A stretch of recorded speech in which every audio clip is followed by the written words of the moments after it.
Small briefing, बाकी details मुझे पता है। सर, ये आपके लेटर पे आज यहाँ जबलपुर में पहली बार कैबिनेट ऑर्गेनाइज हुई, प्लस 1000 करोड़ की ऊपर के सौगात मिले।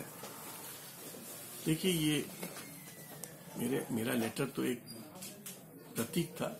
ये इस शहर और इस पूरे क्षेत्र के लोगों की भावना को मैंने आर्टिकुलेट किया था और सबके तरफ से किया था।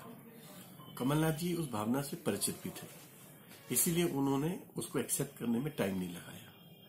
और आज जिस तरह से उन्होंने दरिया दिल होके 19 प्रोजेक्ट्स को इमीडिएटली सैंक्शन करके उनकी घोषणा कराई, which comes to about 1000 crore.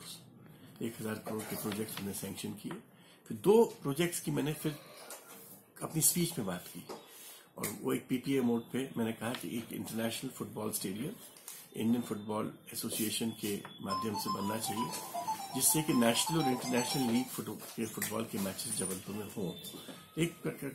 अगर इस प्रकार की चीजें एक्टिविटीज शहर में होती हैं तो एक प्रॉस्पेरिटी आती है, इकोनॉमिक प्रॉस्पेरिटी। जब हजारों आदमी आता है तो दे ट्रैवल, देन टूरिज्म बढ़ता है, देन होटल इंडस्ट्री बढ़ती है, टैक्सी सर्विस, सब जगह दुकानों की सेल बढ़ती है।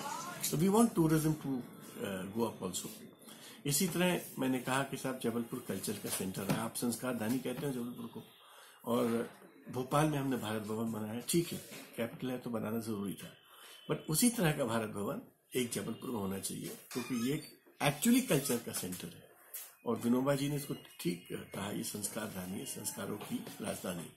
और यहाँ पर जो पुराने जितने आप फिलोसफर्स देखेंगे, रजनी जी से लेकर महर्षि महायोगी जी से लेकर अपने स्वामी स्वरूपानंद जी आज के दिन भी बहुत रिस्पेक्टेड गुरु जी हैं।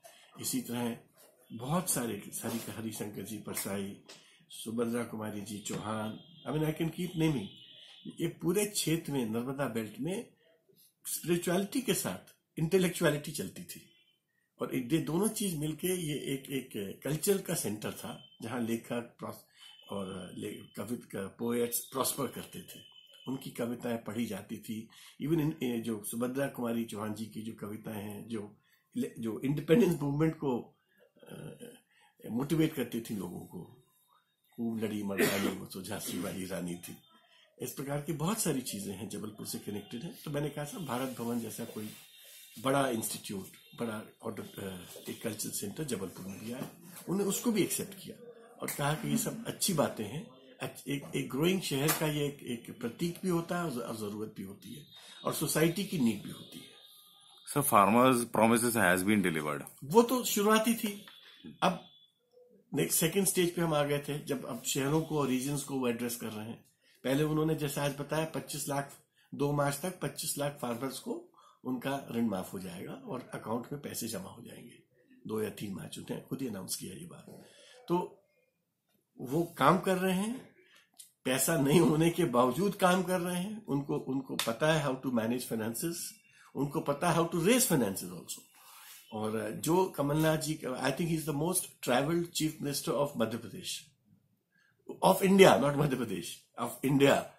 जो आदमी इतना वेल ट्रैवल्ड है, मैंने तो वो दिन देखा है आज से 8-10 साल पहले, जब उनकी एक बुक रिलीज थी और मैं उनके साथ लंदन गया था। उनकी किताब की रिलीज थी।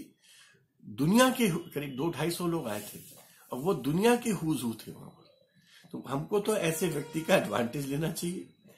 ऐसे व्यक्ति का आना ही एक अच्छा संकेत है स्टेट के लिए। अगर उन्होंने अपनी पूरी क्षमता लगाएंगे, और मेरे को दिख रहा है वो लगा रहे हैं, तो results are going to be tremendous. Sir, industries में बिग इंडस्ट्रीज पे ध्यान दिया जाएगा या स्मॉल स्केल इंडस्ट्रीज में? It should be all. Small भी होना चाहिए, मीडियम भी होना चाहिए, बिग भी होना चाहिए, कॉटेज भी होना चाहिए। क्योंकि अब जैसे जबलपुर में गारमेंट इंडस्ट्री है, 3 लाख लेडीज वहां काम करती है, और टोटल उसका जो हमको बताया गया था इकोनॉमिक्स है 300 करोड़ का। आज उसको मॉडर्नाइज कर दो, उनकी स्किल्स बढ़वा दो, उनके लिए मार्केट्स ओपन कर दो, उनको थोड़ा ट्रेन कर दो, डाइंग का टेक्नोलॉजी ले आओ, डजंट कॉस्ट मनी। आप उनको अच्छा कर दो तो वही इकोनॉमी 300 करोड़ की है वो 3000 करोड़ की हो जाएगी, और वो सब प्रॉस्पेरस हो जाएगी।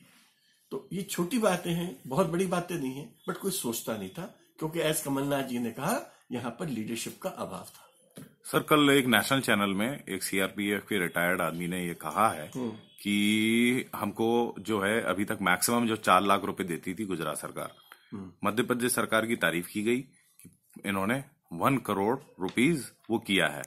क्या कमलनाथ जी पहले डिफेंस मिनिस्टर रहे, इस वजह से ये चीज थी, या मध्य प्रदेश को लेके था? नहीं, मुझे इसकी जानकारी नहीं है, बट मेरे को लगता है कि ये पॉलिसी थी मध्य प्रदेश गवर्नमेंट की 1 करोड़ देने की। इसके पहले भी जो डेथ्स हुई हैं उसमें भी शायद 1 करोड़ रुपीस दिए गए थे, ऐसा मुझे ख्याल है। आज तो चेक दे दिया है सर हाथ में। दैट इज कमलनाथ जी का स्टाइल है। वो प्रॉम्प्ट स्टाइल है, वो he doesn't believe in post dated payments. वो तो जो करना है वो उसी दिन करते हैं। परिवार ने भी अंगोष्ठी रोक के रखी थी उनके लिए। देखिए, परिवार को पता था कि कमलनाथ जी की भावना उनसे जुड़ी है। Despite being the chief minister, prior commitments थे और बड़े कमिटमेंट्स थे। उन्होंने समय निकाला, कमिटमेंट्स को कंप्रेस किया, टाइम निकाल के कोशिश की कि समय पे वो पहुंच जाए फ्यूनरल के वक्त, और पहुंच गए किसी तरह। और मेरे को जो 3 चीजें बताई गई हैं, 1 करोड़ रुपए का शायद वो चेक मकान या दे दिया होगा, दे दिया, मैं साथ में नहीं था। दूसरा, एक जॉब मिलेगी उनके फैमिली मेंबर, और तीसरा मकान है, उनने का मकान मिलेगा। तो एज आई सेड, कमलनाथ जी एक बड़े दिल के व्यक्ति हैं और उनका स्टाइल भी यही है। इसीलिए आप देखोगे मध्य प्रदेश का भविष्य कमलनाथ जी के साथ बहुत सुरक्षित है। Thank you sir. Thank you. News vision में आपका स्वागत है। न्यूज़ विजन को सब्सक्राइब करें और बेल आइकन को क्लिक करें।